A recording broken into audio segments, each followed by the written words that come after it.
কি হয়েছে? কি কি কি কি সমস্যা? এই চিল্লাও কি হয়েছেন না? হ্যাঁ, চিল্লাও কে? কোনে চিল্লাইতাছি? তো চিল্লাইতেছে নাকি? মেজাজ দেহ তোমার কে? কইতাছি না যে বাসায় পানি পড়ার সমস্যা, যদি বাসা নেও হুম, তাহলে বাসা দেখা লাগবে। তুমি তার আগে তালাক হলো, তারপরে দেখতেছি বাসা দেখবো কি দেখবো না। এ বাসায় কি হয়েছে? এ বাসায় ভালো না? ভালোই তো, তুমি না মাঝে মধ্যে কই একটু আগেই কইলে যে এ বাসা ভালো না, তুমি এ তালাক বাসা হলো। বাসা দেখা লাগবে। আমি জানি কোনো পালি কথা কইতে পারি না তোমার সাথে। হ্যাঁ, সুখে থাকতে ভূতে কিলায়। পানি পড়ে, একটু পানি খাইবা রাত্রের বেলা। কথা বোঝো নাই? হ্যাঁ, কি কথা বুঝমু? আচ্ছা দেখো, কই দেখি আগে একটু লাইট দাও। এই জায়গায় যে পানি পড়ে, এই জায়গায় পানি পড়ে পুরা রুমটা মনে হয় যে এই রুমের মধ্যে পেশাব করছে কেউ বা পায়খানা করছে, এমন গন্ধ বাড়াইছে। কোন জায়গায়? এখান থেকে পানি পড়ে? তুমি দেখো কাকু কোন জায়গায় আচ্ছা, পানি এটা পড়ে। বন্ধ করে দিমুনি। এটা বন্ধ করে দিমু, তোমার এটা না টেনশন করতে হবে না। আমার টেনশন করা লাগবে না, বুঝো নাই? চেহারা ভালো থাকবো, এই এমন করে থাকবো কিসের দিকে? রুম রুম দেখতে হবে তাহলে। রুম দেখা লাগবে না, কি করবে?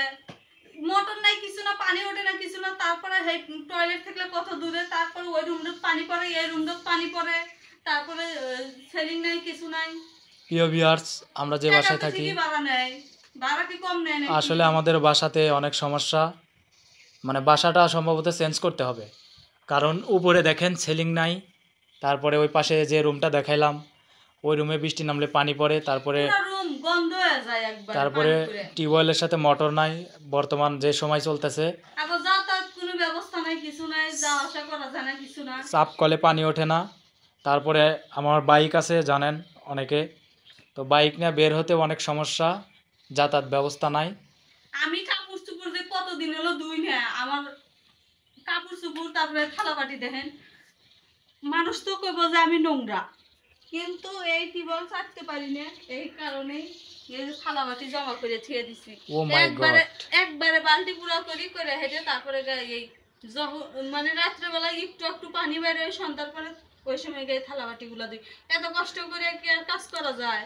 বাসা দেখতে হবে, চলো বাসা দেখা চেঞ্জ করতে হবে, তাছাড়া এত কষ্ট করে থাকা যাবে না। কারণ অনেক কষ্ট হয়ে গেছে, যেহেতু আহ, বাসাতে অনেক সমস্যা। এই যে এই রুমটা, এই রুমে পানি পড়ে গাইস।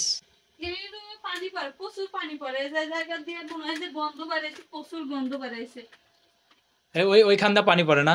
নোংরা পানি। তারপরে এই যে চাল দিয়ে ওই পাশে পানি পড়ে, এগুলা এই যে সব এখান দিয়ে দিয়ে পানি যায়। পড়ে।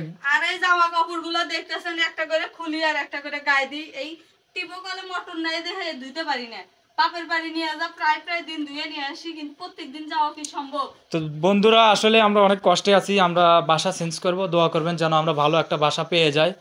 সবাই ভালো থাকবেন, আজকের মতো এই পর্যন্তই, আল্লাহ হাফেজ।